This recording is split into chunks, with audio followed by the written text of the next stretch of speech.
Hello student, BSc first year, first semester. I teach you today the topic, first topic unit 1, that is the principle of microscopy. जो पहला आपका topic है वो है principle of microscopy. ये unit first है cell biology का, यहीं से शुरुआत है। तो इसके पहले क्लास में जो आप लोग पढ़े थे वो क्या था, इंट्रोडक्शन, या फिर कह सकते हैं कि हिस्ट्री, कि माइक्रोस्कोप का खोज कैसे हुआ, कौन कौन से साइंटिस्ट हैं जिन्होंने माइक्रोस्कोप, अलग अलग तरह के माइक्रोस्कोप खोजे। तो माइक्रोस्कोप है क्या चीज़? माइक्रोस्कोप जो सेल या जो भी माइक्रो ऑर्गेनिज्म है, बैक्टीरिया, वायरसेस, जिसको कि हम लोग अपने नेकेड आई से नहीं देख सकते हैं, उसको स्टडी करने के लिए या उसको देखने के लिए हम लोग जो है माइक्रोस्कोप के हेल्प से उसको देखते हैं। तो जो भी सेल की स्टडी है, लेकिन अब माइक्रोस्कोप कैसे काम करता है, क्या उसका प्रिंसिपल है, किस बेसिस पे माइक्रोस्कोप फंक्शन करता है, उसी के बारे में आज आपको स्टडी करना है। तो cell biologists need to examine the structure of the cells and their component। तो जो भी सेल बायोलॉजी जो स्टडी कर रहा है, जो भी साइंटिस्ट लोग हैं, उनको क्यों ज़रूरत है माइक्रोस्कोप की, क्या ज़रूरत है? Need to examine the structure of the cell, cell के स्ट्रक्चर को एग्जामिन करने के लिए, और एंड देयर कंपोनेंट, और सेल के अंदर जो भी कंपोनेंट है उसको स्टडी करने के लिए जो है ज़रूरत है माइक्रोस्कोप की। The microscope is an indispensable tool for study of the cells. तो इंडिस्पेंसिबल टूल मीन्स मतलब बिना इसके हेल्प से हम, माइक्रोस्कोप के बिना हेल्प से सेल बायोलॉजी की स्टडी नहीं कर सकते हैं। इसलिए जो माइक्रोस्कोप है ये क्या है? Is an indispensable tool for study of the cell. तो सेल को स्टडी करने के लिए आपको माइक्रोस्कोप चाहिए। बिना माइक्रोस्कोप के आप सेल के बारे में कोई भी इंफॉर्मेशन, कोई भी जानकारी नहीं एकत्र कर सकते, नहीं उसको कलेक्ट कर सकते हैं। इसलिए इसको क्या कहा गया कि indispensable tool for the study of the cells. अब माइक्रोस्कोप, मेनली माइक्रोस्कोप आपका दो तरह का है। एक है आपका, मान लीजिए, लाइट माइक्रोस्कोप, और दूसरा जो है वो है आपका इलेक्ट्रॉन माइक्रोस्कोप। दोनों, चाहे माइक्रोस्कोप कोई भी हो, लाइट माइक्रोस्कोप हो चाहे इलेक्ट्रॉन माइक्रोस्कोप है, सबका काम यही है कि सेल को एग्जामिन करने के लिए। चाहे आपका लाइट माइक्रोस्कोप, उसमें भी हम सेल देखते हैं, और इलेक्ट्रॉन माइक्रोस्कोप में है उसमें भी सेल देखते हैं। तो रिगार्डलेस ऑफ द काइंड, चाहे आपका इलेक्ट्रॉन हो चाहे लाइट हो, microscope being used, three elements are always needed. तो माइक्रोस्कोप आपका कोई भी हो, एक्स वाई जेड कोई भी माइक्रोस्कोप हो, तो तीन बहुत इंपॉर्टेंट चीज़ है किसी भी माइक्रोस्कोप की स्टडी करने के लिए। तीन सबसे ज़्यादा इंपॉर्टेंट चीज़ है। पहला क्या चीज़ है? A source of illumination. Illumination means जैसे आप बल्ब जला दिए या सन की लाइट है उससे, तो जो भी सोर्स है, जो भी आप लाइट दे रहे हैं, आपका बल्ब भी हो सकता है, डायरेक्ट सनलाइट हो सकता है, ग्लास का रिफ्लेक्शन हो सकता है, जो भी सोर्स ऑफ इल्यूमिनेशन है, ये सभी माइक्रोस्कोप के लिए कि कौन सा सोर्स ऑफ इल्यूमिनेशन है, आइदर आपका लाइट हो सकता है या फिर वो इलेक्ट्रॉन हो सकता है, दोनों में से कोई भी एक सोर्स ऑफ इल्यूमिनेशन हो सकता है। दूसरा जो है माइक्रोस्कोप के लिए क्या है? स्पेसिमेन। किस तरह का स्पेसिमेन है? कोई स्लाइड है, सेक्शन है, वाटर है, जैसे कंटामिनेटेड वाटर, उसको भी आप लोग देख सकते हैं, या बहुत सारी चीज़ें हम लोग माइक्रोस्कोप में देखते हैं। तो दूसरा क्या चीज़ आपका स्पेसिमेन। किस स्पेसिमेन की स्टडी हम लोग, जैसे प्लांट में आप सेक्शन काट करके सेल्स को देख सकते हैं, लीफ है उसका सेक्शन काट के देख सकते हैं। तो क्या स्पेसिमेन है उसका। तीसरा क्या है, system of the lenses, system of lenses, उसमें किस तरह का लेंस सिस्टम लगा है। तो किसी भी माइक्रोस्कोप के लिए तीन बहुत इंपॉर्टेंट फैक्टर्स हैं। पहला सोर्स ऑफ इल्यूमिनेशन, कि कहाँ से लाइट इमिट हो रही है, बल्ब से या ग्लास से या फिर इलेक्ट्रॉन बीम है, जो भी लाइट आपका सोर्स हो। दूसरा स्पेसिमेन है, कोई भी स्पेसिमेन हो सकता है।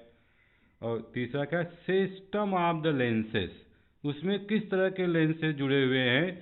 सिंगल लेंस है आपका कि डबल लेंस है, कि इसमें तीन लेंस लगा हुआ है, आपका ग्लास का लेंस है या फिर इलेक्ट्रो मैग्नेटिक लेंस है। ज़्यादातर जो सिंपल माइक्रोस्कोप है, लाइट माइक्रोस्कोप, उसमें जो है आपके जो ऑप्टिकल प्रिंसिपल है उसके आधार पे उसमें जो है लेंसेज लगे होते हैं, कॉनकेव कॉन्वेक्स या जो भी लेंस है। और इलेक्ट्रोमैग्नेटिक में यहाँ पे लेंस नहीं लगता, लेकिन यहाँ पे जो इलेक्ट्रॉन बीम है उसको रिफ्लेक्ट ना होने पाए, इसलिए वहाँ पे जो लेंस लगता है that is the electromagnetic lens. तो किसी भी माइक्रोस्कोप को फंक्शन करने के लिए थ्री फैक्टर इंपॉर्टेंट है, source of illumination, specimen and the system of lenses that use in the microscope, either light microscope और इलेक्ट्रॉन माइक्रोस्कोप। तो ज़्यादातर केस में जो आपका लाइट माइक्रोस्कोप है, in a light microscope the source of illumination is the visual light. Visual light means जो आपका जो सन की लाइट है जो रिफ्लेक्ट होकर के आ रही है, that is the visual light, और जिसका वेव लेंथ होता है 400 टू 700 नैनोमीटर। ये लाइट का वेव लेंथ है। जो 7 लाइट आपके हैं 7 कलर के, वो इसी रेंज में आते हैं, that is the visual light, जिसको कि हम देख पा रहे हैं अपने आँख से। और जो भी आपका लाइट माइक्रोस्कोप है वही विजुअल लाइट का जो डिफरेंट तरह के वेव लेंथ है उसको यूज करता है। तो वेव लेंथ, लाइट की जो प्रॉपर्टी है, लाइट किस फॉर्म में ट्रेवल करता है, ये लाइट का फिजिकल प्रॉपर्टी। लाइट में जैसे कि आपका इलेक्ट्रॉन में इलेक्ट्रॉन बीम है, उसी तरह लाइट में क्या है, फोटॉन। तो फोटॉन किस रूप में ट्रेवल करता है, फोटॉन आपका वेव फॉर्म में, वेव फॉर्म में ट्रेवल करता है। सीधा सीधा कभी भी लाइट नहीं जाता, लाइट हमेशा ट्रेवल इन द वेव, ऐसे इस तरह से चलता है वेव फॉर्म में। जैसे आपका साउंड है, तो जितने भी आपके इस साउंड है, अल्ट्रावायलेट है, अल्ट्रासोनिक जो वेवलेंथ है, जितने भी इस तरह के आपके सिस्टम है जिसको कि हम लोग लेमडा से रिप्रेजेंट करते हैं, सभी जितने भी आपके वेवलेंथ होते हैं, वेवलेंथ मीन्स क्या, जो भी आपका लाइट है वो सीधा सीधा कभी भी ट्रेवल नहीं करेगा। लाइट हमेशा वेव के फॉर्म में ट्रेवल करता है, इसीलिए ये ज़्यादा एरिया कवर करता है। जैसे कि आप एक कमरे में बल्ब है, तो बल्ब जला देते तो पूरा कमरे में पूरा कंप्लीट जितना कमरा आपका है वो पूरा रोशनी उसमें आ जाती है। लेकिन क्यों, किसके वजह से, वेव की वजह से। यदि लाइट हमें आपका स्ट्रेट चलेगा तो क्या होगा, जहाँ बल्ब लगाएंगे सिर्फ उसी के सीधे सीधे दिखाई देगा, फिर पूरा कमरा नहीं दिखाई देगा। तो एक कमरे में कम से कम आपको हर डायरेक्शन में बल्ब लगाना पड़ेगा। तो जो लाइट आपका वेव के रूप में ट्रेवल कर रहा है, ये सबसे इम्पॉर्टेंट प्रॉपर्टी है जो कि माइक्रोस्कोप में हम लोग यूज़ करते हैं इमेज फॉर्मेशन के लिए। जो भी आपका माइक्रोस्कोप में इमेज बन रहा है या कोई भी जो लेंस में इमेज बन रहा है, वो किसके वजह से, वेव के वजह से। यदि लाइट आपका सीधा सीधा चलेगा तो कभी क्रॉस ही नहीं करेगा, इमेज नहीं बनेगा।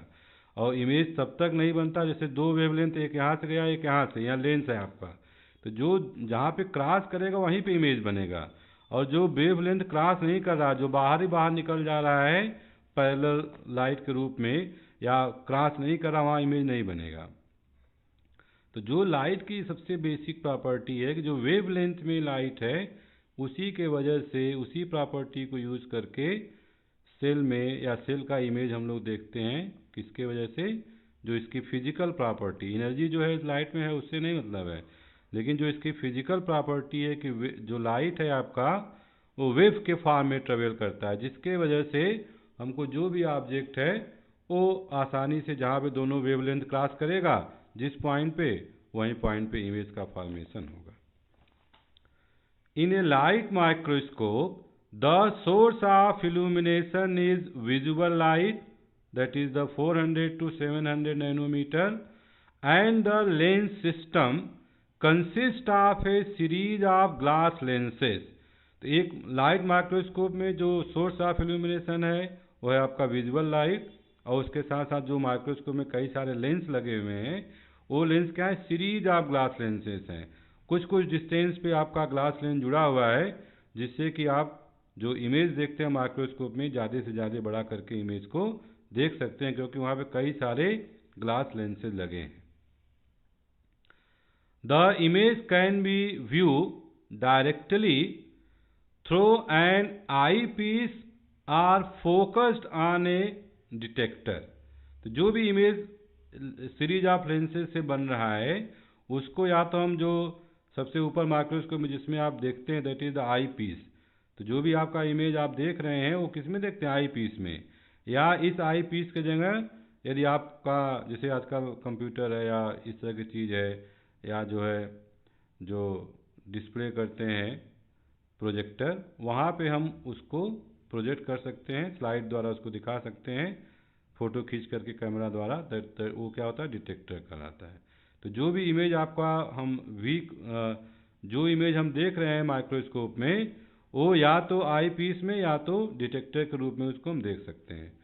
व्हेन ए स्पेसिमेन, जब हम किसी स्पेसिमेन को, when a specimen is placed in the path of the light और electron beam, physical characteristic of the beam, जब हम किसी स्पेसिमेन को रखते हैं और जब वहाँ से लाइट पास करती है, इलेक्ट्रॉन बीम पास करेगा, तो क्या होगा, जब वो लाइट या इलेक्ट्रॉन बीम आपके सेल से या जो भी आपका स्पेसिमेन है उससे टकराती है, तो टकराने के बाद क्या होता है, उसमें कुछ चेंजेज आएगा, उसके वेवलेंथ में क्या होगा, चेंज होगा, पहले जैसा नहीं रहेगा वो।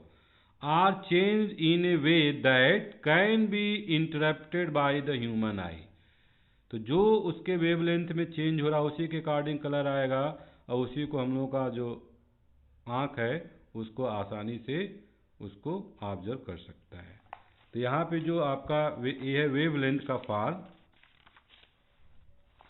वेवलेंथ मीन्स क्या, लेमडा। लेमडा इस पॉइंट से इस पॉइंट तक एक वेवलेंथ हुआ, यहाँ से यहाँ तक एक wavelength.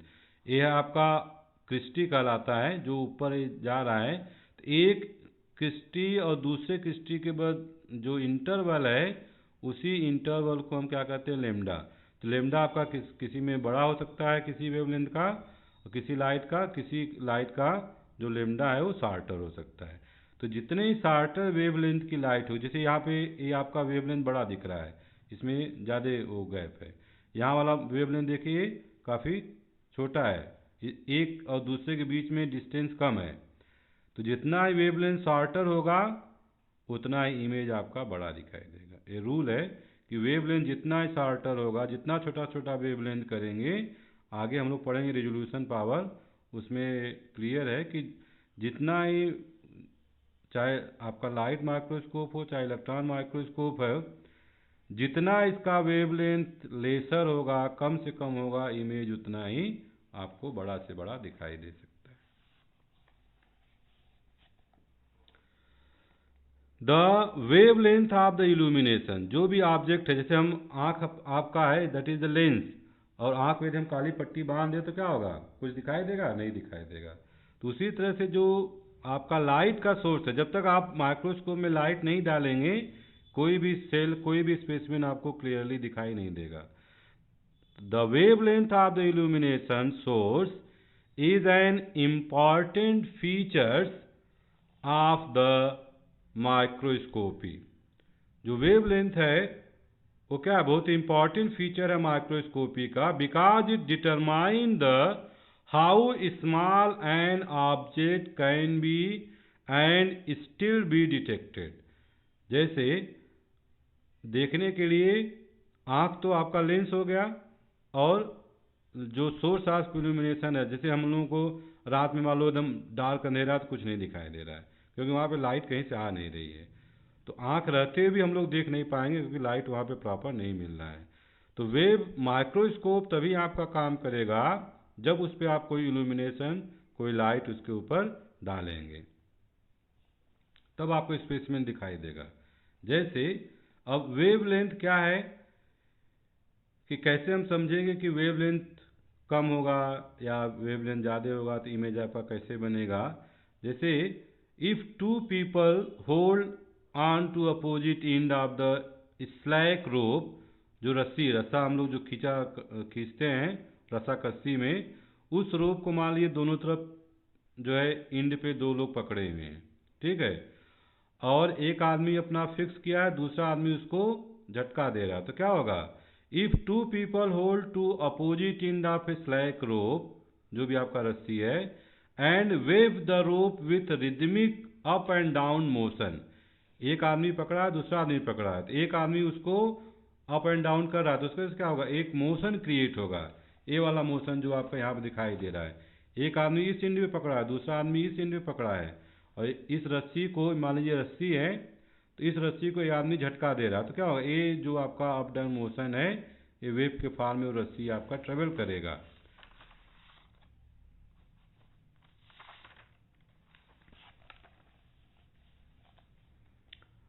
Rope with rhythmic up and down motion, एक रिदम में होगा, जितना तेजी से आप करेंगे जितना स्लो करेंगे उसके अकॉर्डिंग वो रिदम जनरेट होगा, वेवलेंथ जनरेट होगा। They will generate a long regular pattern of the movement in the rope called a wave form. इस तरह से वेव आपका जनरेट होता है।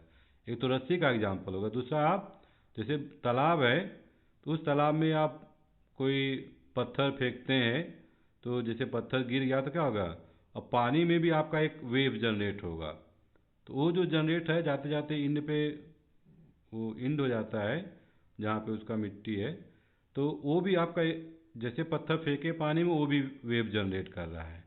The distance from the crest of one wave to the crest of the next wave is called the wavelength. तो जो wavelength किसे कहते हैं, जो आपका एक ओरिजिन है, जैसे एक यहाँ से यहाँ तक को क्या कहेंगे आप, एक वेवलेंथ, फिर यहाँ से यहाँ तक के दूसरा, तो एक क्रिस्ट जो ऊपर एक गया फिर डाउन आया, फिर यहाँ से एक ऊपर जा रहा है फिर डाउन आ रहा है, फिर ऊपर जा रहा है फिर डाउन आ रहा है, तो एक यहाँ से लेकर के जो अप एंड डाउन का जो पूरा डिस्टेंस है ये क्या कहलाता है, उसका एक वेवलेंथ कहलाएगा, लेमडा कहलाता है। The wavelength of the illumination source set a limit on how small an object can be and still be seen। तो जो भी लाइट का वेवलेंथ है, जो इल्यूमिनेशन सोर्स है, वो जो भी आपका छोटे से छोटे जो भी स्मॉल ऑब्जेक्ट है उसको कितना बड़ा से बड़ा वो करके उस इमेज को दिखा सकता है, वो डिपेंड करता है लाइट के वेवलेंथ के ऊपर, कि लाइट का वेवलेंथ यदि छोटा होगा तो जो ऑब्जेक्ट है आपका वो बड़ा दिखाई देगा, यदि लाइट की वेवलेंथ बड़ी होगी तो जो भी इमेज बनेगा आपका क्या बनेगा, वो छोटा बनेगा। जस्ट अपोजिट है, वेवलेंथ यदि आपका शार्टर है तो इमेज लार्जर होगा, और यदि वेवलेंथ लार्जर है तो इमेज क्या बनेगा, छोटा बनेगा। ये रूल है आपका वेवलेंथ और इमेज के बीच।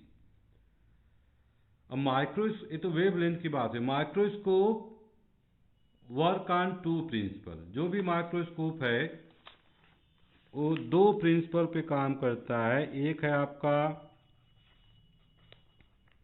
ऑप्टिकल प्रिंसिपल और दूसरा क्या है, लाइट सोर्स ऑफ इल्यूमिनेशन। दो ही चीज़ है माइक्रोस्कोप में, एक ऑप्टिकल सिस्टम है, माइक्रोस्कोप में क्या है, दो ही चीज़ लगा हुआ है, एक लेंस, सीरीज ऑफ लेंस, और दूसरा क्या है, लाइट। जो माइक्रोस्कोप में लेंस लगा उस पर हम लाइट डालते हैं, जो भी इमेज आप देखते हैं। तो इसलिए जो भी आपका माइक्रोस्कोप है वो दो सिद्धांत पे, दो प्रिंसिपल पे बना हुआ है। पहला है ऑप्टिकल प्रिंसिपल और दूसरा क्या है, लाइट। तो ऑप्टिकल प्रिंसिपल किसके ऊपर डिपेंड करता है, जो भी आप फिजिक्स में पढ़े होंगे, ऑप्टिक्स, जितने भी लेंसेज है, फोकल दूरी, डिस्टेंस, तो उसके आधार पे आपका यहाँ पे ऑप्टिकल प्रिंसिपल काम करता है। और लाइट क्या वेवलेंथ है। पहला है आपका optical principle of the microscopy. Optical principle of the microscopy. तो ऑप्टिकल प्रिंसिपल में क्या है, इसको पहले आप इस डायग्राम से समझ सकते हैं। ये है आपका लेंस, जो भी माइक्रोस्कोप में लेंस लगा हुआ है, ये लेंस है। यहाँ पे है लाइट आपका इस लेंस के ऊपर पड़ रहा है, जो पैरेलल रेज है। तो पैरेलल रेज जो इसके ऊपर पड़ रहा है लेंस के ऊपर, तो लेंस के ऊपर पड़ने के बाद बहुत सारे यहाँ पे रेज आ रहे हैं, मान लीजिए 3 रेज आ रहे हैं। तो ये जो आपका रेज हैं, तो जिस पॉइंट पे ये सारे रेज क्रॉस करके इधर की तरह निकल जा रहे हैं, वो जो पॉइंट है वो, तो लेंस से जितने दूरी पर, लेंस से जितने दूरी पे आपका क्रॉसिंग हो रहा है, वहीं पे क्या बनेगा, इमेज बनेगा। जो ये पॉइंट है, ये इमेज फॉर्मेशन का पॉइंट है। तो लेंस से ये middle line of the lens है, तो इस middle line of the lens से जितने दूरी पे आपका इमेज का फॉर्मेशन हो रहा है, that is called the focal length या एफ। इसको स्मॉल एफ से रिप्रेजेंट करते हैं कि जो भी आपका स्पेसिमेन है या ऑब्जेक्ट है, जैसे ही लेंस पे पड़ता है, लेंस पे पड़ने के बाद जितने डिस्टेंस पे इमेज का फॉर्मेशन हो रहा है, वो डिस्टेंस क्या कहलाता है, फोकल डिस्टेंस या फोकल लेंथ। तो यहाँ पहला जो फिगर आपको है, क्या रिप्रेजेंट कर रहा है, focal length of a lens. और जो दूसरा है, ये है यहाँ पे, ये तो सिंपल रे डायग्राम हो गया, ये वाला स्पेसिमेन का है। मान लीजिए आपका स्पेसिमेन यहाँ पे है, तो इस स्पेसिमेन से जब ये आपका ऑब्जेक्टिव लेंस है, इसके बाद आई पीस होगा, तो जो एंगल ऑफ द लाइट, जब आप यहाँ से सोर्स डाल रहे हैं, लाइट का सोर्स यहाँ से मान लीजिए डाल रहे हैं, तो डालने के बाद स्पेसिमेन पे पड़ा, तो इस स्पेसिमेन से जो लाइट आपका आगे निकल रहा है डिफ्रेक्ट होकर के, तो उस लाइट का जो एंगल है, दैट इज द अल्फा। तो जिस अल्फा एंगल पे लाइट इस लेंस पे पड़ रही है, तो पढ़ने के बाद क्या होगा, जब वो निकलेगी यहाँ से, तो जिस पॉइंट पे इमेज बन रहा है, जहाँ पे सारे रेज क्रॉस करेंगे, वो क्या बनाता है, इमेज बनाता है। तो ये क्या कहलाता है, angular aperture of the lens. कि जो भी हम माइक्रोस्कोप में लेंस लगाते हैं, उस लेंस पे जो भी लाइट पड़ रही है, वो उसका ज़्यादातर जो एंगल होता है, वो कितना होता है, अबाउट 70 डिग्री। 90 डिग्री नहीं होता, 90 डिग्री में वो आगे निकल जाएगा, वहाँ पे इमेज नहीं बनेगा। तो जो मोस्ट ऑफ द माइक्रोस्कोप में जो angular aperture of the lens है, वो कितना होता है, अबाउट 70 डिग्री। ठीक है, 70 डिग्री पे जो लाइट पड़ती है ज़्यादातर केस में, उसी से इमेज का फॉर्मेशन होता है। ठीक है, तो इतने आज के लिए बस इतना ही, कल आगे कंटिन्यू करेंगे। ओके।